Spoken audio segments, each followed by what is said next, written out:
This is Richard Wolff from Democracy at Work with another Wolff Responds.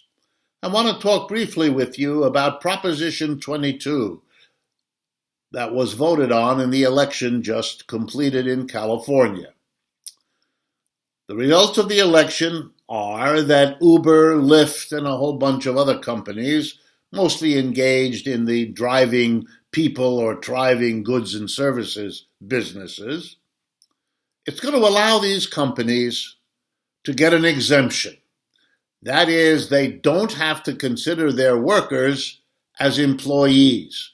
They can consider them as independent contractors in what has widely become known as the gig economy. Uber, Lyft, and the other companies reportedly spent $200 million on this election. Something important is at stake. Why is it so important for these companies to treat their workers as if they weren't workers but independent contractors? And the answer is as simple as it is ugly.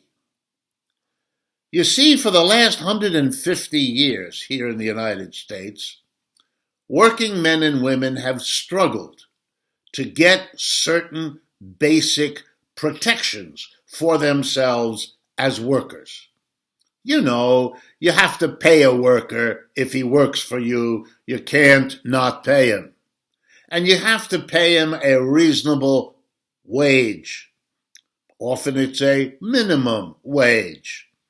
And you can't go below that, which a lot of employers would like to do, but the workers said no. And there's a limit to the number of hours you can make a person work. And you have to provide drinking water and a functioning bathroom. And you can't do sexual harassment. You get the picture? Workers have had to fight hard for all their protections as workers. But no comparable body of law exists to protect one contractor who enters into a contract with another. They're not considered workers. So they don't get covered by all those protections? That's right. How many hours does an Uber driver drive? Who knows? Who does he have to tell? What laws are governing him? In many cases, none at all. The laws apply to an employee, but not to a contractor. Now you know.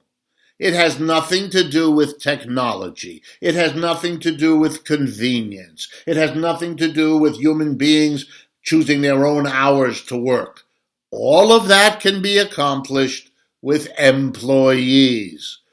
The reason you want exemption from treating your employees as employees is because it saves the companies money.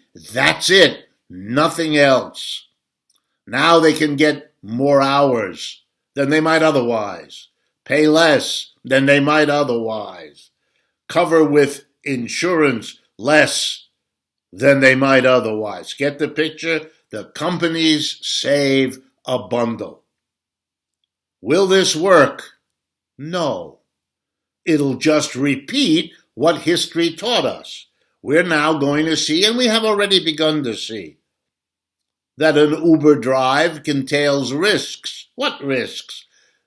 The driver may be too tired. The driver isn't governed by rules and regulations of the sort that apply to workers. On and on and on. The companies will make profit for so long as we, the public, and the drivers do not respond to the suffering and the losses that this hustle involves. For that long, it'll go on. The companies will make a profit, a big enough profit to take $200 million to win an election so they can keep on doing what they're doing. And then one day the game will be over. Too many people will have been hurt. Too many people will have been damaged. Then there will be the demand, and then we will subject these companies and their employees to the same protective laws that workers fought for. It is a shame and a dishonor to all those workers to allow companies to get out from under. But in a capitalist system where profit rules, you permit this, and we will all pay the prices, countless prices, simply to produce profits by people who don't want to observe the protections of employees that 150 years of battle had achieved before the current system rolled them back. This is Richard Wolff for Democracy at Work.